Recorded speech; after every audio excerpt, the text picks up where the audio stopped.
teman-teman, kembali lagi bersama aku Dinda Suci Permatasari.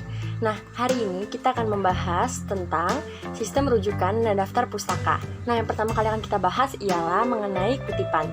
Jadi teman-teman, kutipan itu adalah gagasan, ide, pendapat yang diambil dari berbagai sumber, dan sumber kutipan ini bisa diperoleh melalui tulisan maupun hasil wawancara, observasi, ataupun angket.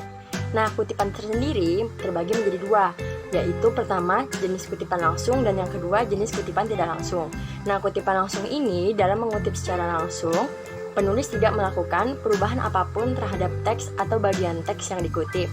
Sedangkan pada kutipan tidak langsung, dalam kutipan ini penulis diperkenankan untuk menggunakan kata-katanya sendiri tapi tidak mengubah makna pada teks aslinya. Adapun ciri-ciri dari kutipan langsung, antara lain yang pertama, tidak boleh ada perubahan terhadap teks asli. Dan yang kedua, tanda sheet digunakan apabila ditemukan kesalahan pada teks asli. Dan yang ketiga, tanda 3.3 digunakan apabila ada bagian kutipan yang hilang. Dan yang keempat, menggunakan sumber kutipan yang berlaku dalam bidang selingkuh. Nah, ada dua cara melakukan kutipan langsung. Yang pertama, kutipan langsung pendek, dan yang kedua, kutipan langsung panjang.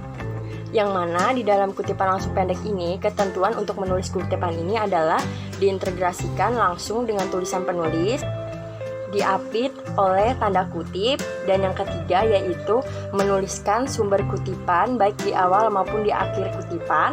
Dan adapun kutipan langsung panjang, ketentuan untuk menulisnya ialah dipisahkan dari tulisan penulis dengan spasi yang lebih kecil. Yang kedua, diapit oleh tanda kutip ataupun tidak. Dan yang ketiga, menuliskan sumber kutipan di akhir kutipan.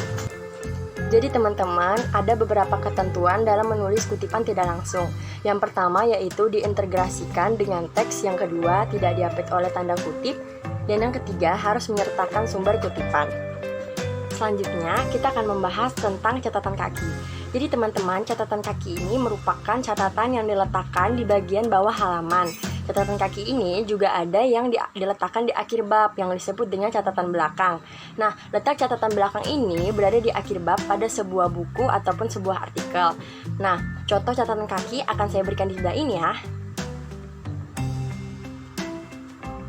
Adapun fungsi dari catatan kaki ini, yang pertama yaitu menjelaskan referensi yang dipergunakan bagi pernyataan dalam teks. Yang kedua, menjelaskan komentar penulis terhadap pernyataan dalam teks yang dipandang penting tetapi tak dapat dinyatakan bersama teks karena dapat mengganggu alur tulisan. Yang ketiga, sebagai keterangan mengenai suatu hal yang dikemukakan dalam karangan ilmiah di halaman tersebut. Nah, adapun tujuan dari penulisan catatan kaki ini adalah untuk menyusun pembuktian atau sumber tulisan, menyatakan utang budi kepada pengarang yang dikutip pendapatnya, dan menyampaikan keterangan tambahan dan memperkuat uraian. Selanjutnya teman-teman, di dalam catatan kaki ini terdapat sistem catatan referensi. Nah, referensi ini adalah data semua sumber yang dijadikan rujukan dengan ditandai oleh angka Arab. Selanjutnya ada daftar pustaka. Nah teman-teman, daftar pustaka ini seperti yang kita ketahui bahwa berisi keterangan mengenai sumber rujukan yang digunakan dalam penyusunan tugas akhir. Nah, keterangan ini meliputi nama pengarang, tahun terbitan, judul buku, kota penerbitan, dan nama penerbit. Nah, gelar yang dimiliki pengarang tidak dicantumkan dalam daftar pustaka. Nah, daftar rujukan dapat berupa teks, jurnal penelitian, laporan penelitian, tugas akhir seperti skripsi dan disertasi, dan terbitan karya ilmiah. Fungsi dari daftar pustaka salah satunya yaitu membantu membaca mengetahui ruang lingkup studi penulis, dan yang kedua memberi petunjuk kepada pembaca yang ingin mengetahui lebih dalam mengenai tulisan yang dibacanya serta hubungan dengan tulisan lain yang berkaitan. Teman-teman, ada pun beberapa unsur yang harus ada dalam sebuah daftar pustaka. Pada dasarnya yang pertama yaitu nama penulis, yang kedua tahun terbitan sumber yang bersangkutan, yang ketiga judul sumber yang dipakai sebagai referensi, dan yang keempat yaitu data publikasi seperti nama tempat terbit dan nama penerbit. Dan ada pun beberapa hal yang perlu diperhatikan dalam menyusun daftar pustaka. Yang pertama, baris pertama dimulai pada bias atau margin sebelah kiri, dan baris kedua selanjutnya dimulai dengan 3-5 ketukan ke dalam. Dan yang kedua, jarak antar baris itu 1 spasi, dan yang ketiga jarak antar sumber 1, 5, atau 2 spasi.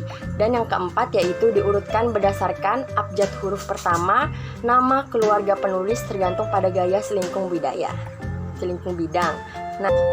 Nah, teman-teman, berikut materi yang saya sampaikan pada hari ini. Semoga bermanfaat dan sampai jumpa di video berikutnya. Terima kasih.